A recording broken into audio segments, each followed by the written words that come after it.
Hey guys, this is Jon Orana, and in this video, we'll talk about business and relationships. And may nag-send sa akin ng message, Sir Jon, gusto ko po mag-start ng business na to, but I just feel na akin pong asawa ay kumukontra, or maybe anyone na nakaka-experience ng somehow ganong challenges. And yun po ating pag-uusapan today because, you know, sa business, ang tao hindi naman magbe-business for the sake of doing a business, right? They would like to make money dahil for their family. Yeah. For their loved ones. And kami din po ay nagsimula ng ganong bagay. And today, kung meron chillionario, meron tayong chillionaria. Yes. Aking pong asawa na si Ace, and we'll talk about that. Yeah. Siguro simulan natin na, you know, when I started this business, wala rin tayong pera. Yes, and when he started, to be honest, hindi ko rin naintindihan. I mean, I was like, biruin mo, nag-resign siya sa trabaho. Yung first business kasi na pinasukan niya, na nag-resign siya, he was just starting. I mean, you know, it's a common mistake for those who starting a business na when they started a business, they thought everything will be all right, and then, you know, you just let go of other things na without really thinking. So nung time na yon, somehow talagang nagkaroon kami ng struggle financially.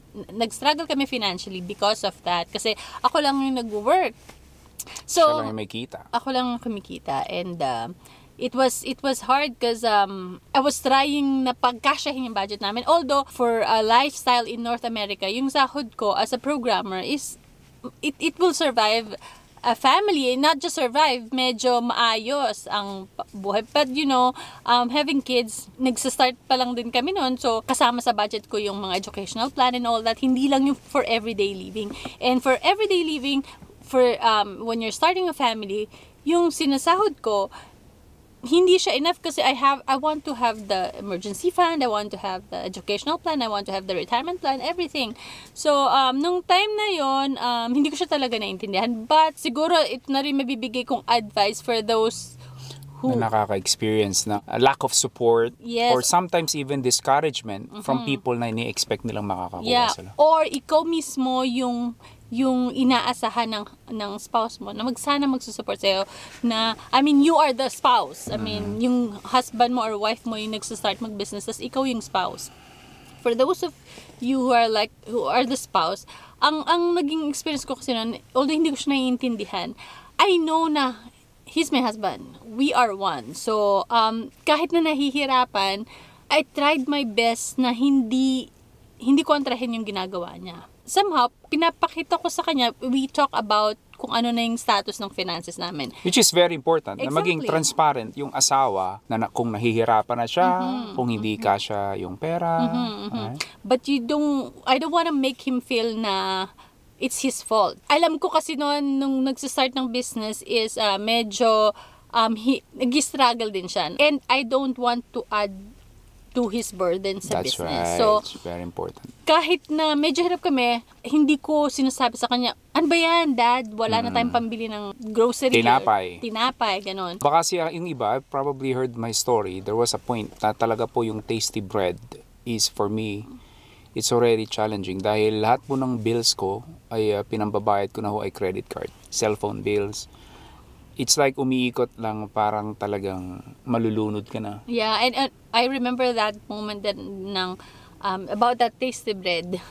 One loaf of bread here is like, how much? $3, right? 100 pesos. Yeah, 100 pesos. Yeah, 150 pesos. Nung hiningi niya sa akin yung pambili, I was at the back of my mind, sinabi ko sa isip ko lang, hindi ko sinabi sa kanya, sabi ko, ano ba naman, pati pambili ng tinapay sa akin, pakukunin, ganon. So, but hindi ko sinabi sa kanya yun out loud.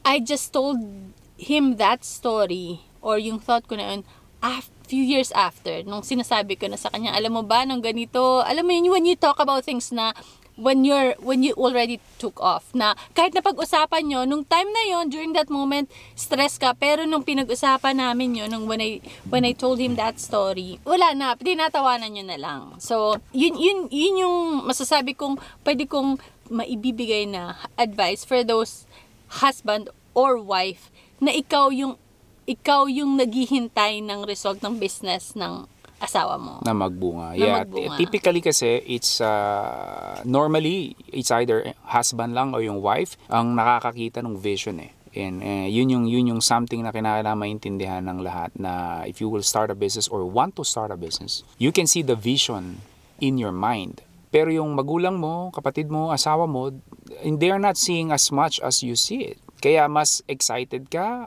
There will be days na hindi ka makatulog because you just wanna do this thing. And kaya if you will feel na mayroong nakaka-discourage sa'yo, also put yourself in their shoes na they are not seeing what you're seeing. Okay? So do not make it na parang masisira relasyon mo o feeling mo masyado against siya sa'yo, right? Think about it that way, that you see the vision but they don't. But not necessarily they are wrong, bad, or evil. Dahil sa pagnenegosyo, katulad ng sinasabi ko, unless you are single and young and you do not support anyone, then congratulations. Pero for most people, may mga pamilya po tayo, may mga trabaho tayo, and then basta ka mag-quit sa trabaho mo. Frankly, when I look back, yung mga decision ko po, talagang hindi ako dapat pa nag-quit.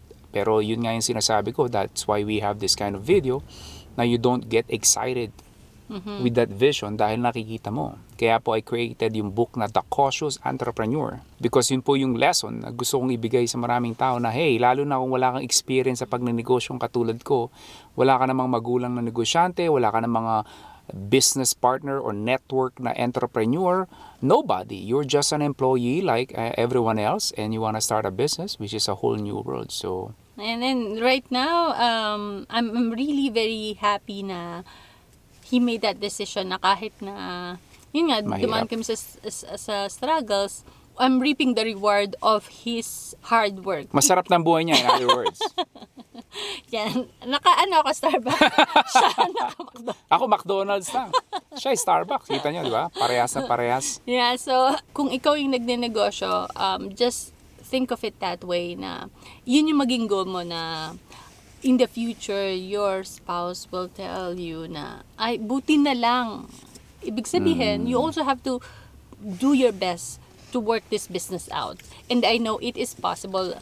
Nothing is impossible. Especially, we know we have faith in God. Nothing is impossible with the Lord. So, you can do it. Yeah, just keep on pushing on, and keep watch this video over and over again pagka nakakaramdam ka ng discouragement, because at the end of the day, the money that we make, it's not for ourselves but for our spouse, our kids, our loved ones. So ayaw mo naman na naging successful nga yung negosyo mo, nasira naman yung family mo. Yeah. And then I just think that you lose the point of that will happen. All right, so sana po marami kayong natutunan, and that's it. We want to say something else?